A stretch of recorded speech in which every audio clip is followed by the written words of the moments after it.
बिहार के चर्चित कारोबारी गोपाल खेमका मर्डर केस में पुलिस को एक बड़ी सफलता हाथ लगी है। जिस हत्याकांड से बिहार की राजनीति में भूचाल आ गया, इस केस में शूटर को पुलिस ने अब गिरफ्तार कर लिया है। आरोपी शूटर का नाम उमेश है, जिसे पटना पुलिस ने गिरफ्तार किया है। आरोपी उमेश की निशानदेही पर पुलिस और एसटीएफ छापेमारी कर रही है। छापेमारी में गंगा किनारे से हथियार बरामद हुए हैं। पटना के उदयगिरी अपार्टमेंट पर भी छापा पड़ा। पटना में दिन दहाड़े घर के सामने कारोबारी और बीजेपी नेता गोपाल खेमका की हत्या हुई थी और अब इसी केस में एक बड़ी सफलता पुलिस को हाथ लगी है। छापेमारी चल रही है मैम थोड़ा सा ब्रीफ कर दिया जाए। थोड़ा सा कम करते हैं। यहाँ से कितने लोग हिरासत में लिए गए? डिटेंशन किया गया। विजय और कितने लोग हैं? कितने लोग हैं इसमें? पकड़ा गया ना, शूटर मैम पकड़ा गया, शूटर पकड़ा गया है। शशि हमारे सहयोगी ज्यादा जानकारी के लिए जुड़ गए हैं। शशि, देखिए, पुलिस को एक बड़ी सफलता गोपाल खेमका केस में हाथ लगी है। एक शूटर की गिरफ्तारी हुई है, उससे क्या कुछ आगे जांच पड़ताल हुई है? देखिए, उमेश जिस शख्स का नाम आ रहा है, जिसको शूटर बताया जा रहा है, उसकी गिरफ्तारी कल ही हो गई थी, लेकिन पटना पुलिस ने अब तक आधिकारिक तौर पर पुष्टि नहीं की है। रात को लगातार जो एसआईटी की टीम है, गोपाल खेमका मर्डर केस के लिए जो एसआईटी गठित की गई थी, वो शूटर उमेश को लेकर के अलग अलग ठिकानों पे छापेमारी रात भर करती रही है। इसी कड़ी में पटना का कोतवाली इलाका है, कोतवाली थाना इलाका, वहां उदयगिरी अपार्टमेंट है। उदयगिरी अपार्टमेंट के छठे फ्लोर पे फ्लैट नंबर 601 में भी पुलिस पहुंची थी, एसआईटी की टीम पहुंची थी और वहां भी कई तार जोड़ने की कोशिश की गई है। जो हमारे जानकार सूत्र हैं, उनके मुताबिक उमेश को सुपारी दी गई थी गोपाल खेमका के मर्डर की, और 24 जून को उमेश जो है वो दिल्ली से पटना पहुंचा था और इसी काम के लिए पहुंचा था और पूरी उसने तैयारी की थी, पूरी रेकी की थी। पैसा उसको मिलना था, कुछ एडवांस दिया गया इस पूरे कॉन्ट्रैक्ट किलिंग के लिए और फिर बाकी की रकम उसको दी जानी थी। लेकिन जो सबसे अहम बात है पूजा, वो ये कि इस पूरे प्रकरण में जब उदयगिरी अपार्टमेंट में कल रात एसआईटी की टीम ने दबिश दी, वहां छापेमारी की, फ्लैट का ताला तोड़ा गया, तो इस पूरे प्रकरण में एक और कारोबारी का ही नाम सामने आ रहा है। अशोक साव बताए जा रहे हैं, कारोबारी हैं, उनका ही फ्लैट है और वहीं पर जो छिपा बैठा था ये पूरा नेटवर्क में शामिल जो तमाम अपराधी हैं, और 3 लोगों की गिरफ्तारी की खबर कल जो सोर्सेज हैं वो बता रहे थे। आज किसी भी वक्त पटना एसएसपी इस पूरे मामले का उद्भेदन कर सकते हैं, खुलासा कर सकते हैं। एसआईटी के अधिकारी भी उसमें मौजूद रहेंगे। इंतजार ये है कि पुलिस जब खुलासा करेगी तो कौन कौन से एंगल इसमें सामने आएंगे।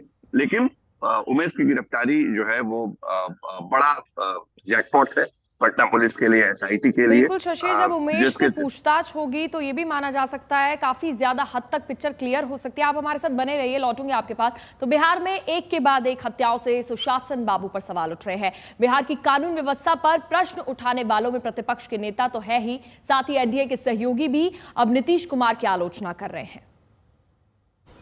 आज कौन सुरक्षित है बिहार में? ना डॉक्टर सुरक्षित है, ना इंजीनियर सुरक्षित है, ना कारोबारी सुरक्षित है, ना किसान की बेटी सुरक्षित है, ना किसान सुरक्षित है, ना मुखिया सुरक्षित है, ना भाजपा के नेता हो या और कोई दल के नेता हो, कोई सुरक्षित नहीं है। लगातार हत्या हो रही है। पुलिस खुद सुरक्षित नहीं है, पुलिस का एनकाउंटर हो रहा है। आखिर इस राज्य में सुरक्षित कौन है? भयावह स्थिति है।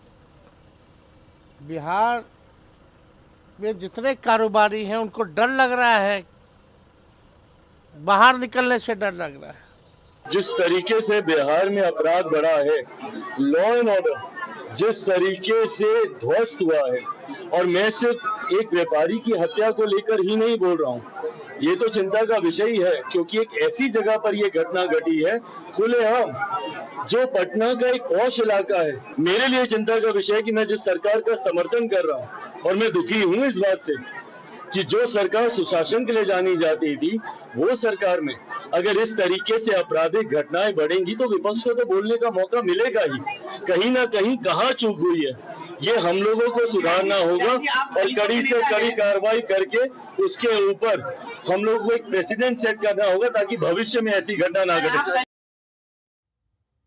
तो पिछले 24 घंटे में बिहार में 9 हत्याएं हुई हैं। पूर्णिया में 5 लोगों की हत्या कर दी गई, नालंदा में 2 लोगों का मर्डर कर दिया गया, मुजफ्फरपुर में इंजीनियर की चाकू मारकर हत्या कर दी गई और पटना में एक और कारोबारी की हत्या हो गई है। मतलब गोपाल खेम का केस तो था ही, जब तक पुलिस केस की तह तक जाती तब तक एक और कारोबारी की हत्या हो गई। अब जेडीयू नेता राजीव रंजन कह रहे हैं कि कार्रवाई तो हो रही है ना, तो वही बिहार के डिप्टी सीएम सम्राट चौधरी गब्बर को खोज रहे हैं। देखिए, देश में आपराधिक घटनाएं कभी भी कहीं भी हो सकती हैं। निसंदेह उसके बाद पुलिस की जिम्मेदारी क्या है, ये ज्यादा अहम है।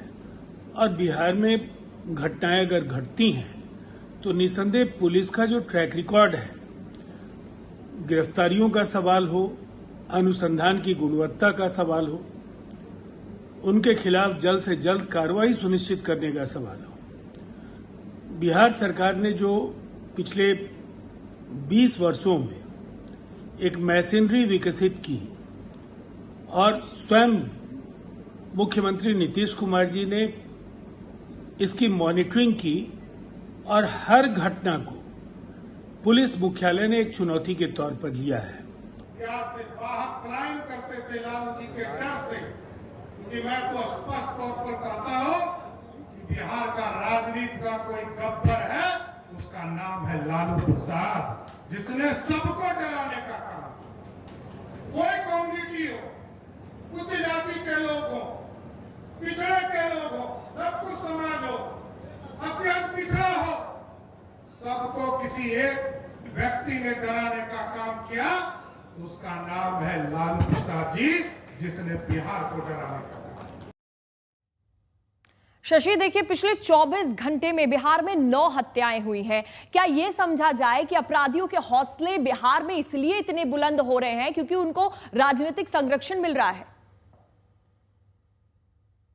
देखिए, राजनीतिक संरक्षण मिल रहा है नहीं मिल रहा है, ये प्रश्न जो है वो बात की बात है। लेकिन सबसे बड़ी बात ये है कि सरकार के ऊपर जिम्मेदारी क्या होती है। सरकार की जिम्मेदारी होती है कि कानून व्यवस्था स्टेट में ठीक रहे, अपराधियों के ऊपर एक्शन हो, या अपराधियों का मनोबल इतना ना बढ़े कि आम लोगों की, आम कारोबारियों की, या जो भी सामान्य लोग हैं उनके जीवन को वो निशाना बना पाए। लेकिन ये हो नहीं रहा है पूजा, और यही वजह है कि बिहार में लगातार नीतीश कुमार के नेतृत्व वाली सरकार, जिसका सबसे बड़ा यूएसपी सुशासन कहा जाता है, गुड गवर्नेंस कहा जाता है, लॉ एंड ऑर्डर जिसमें मजबूत रखने के दावे किए जाते हैं, वो सरकार कटघरे में खड़ी है। और सफाई चाहे सत्ता पक्ष के लोग चाहे कुछ भी दे दें, लेकिन हकीकत यही है कि पुलिस का इकबाल उस तौर पे दिखता नहीं है जैसा कानून व्यवस्था को लेकर दिखना चाहिए। और यही वजह है कि बिहार में देखिए 24 घंटे के अंदर 9 हत्याएं होती हैं। वजह चाहे जो भी हो, भले ही एक बात कही जाती हो कि संगठित अपराध अब बिहार में खत्म हो गया है, लेकिन उसके बावजूद अगर अपराधी अलग अलग घटनाओं में लोगों को निशाना बना रहे हैं, बिल्कुल। और देखिए शशि, 24 घंटे में 9 हत्याएं हो जाना लगातार सवाल खड़े कर रहा है। चलिए, बहुत बहुत शुक्रिया आपका तमाम जानकारी देने के लिए।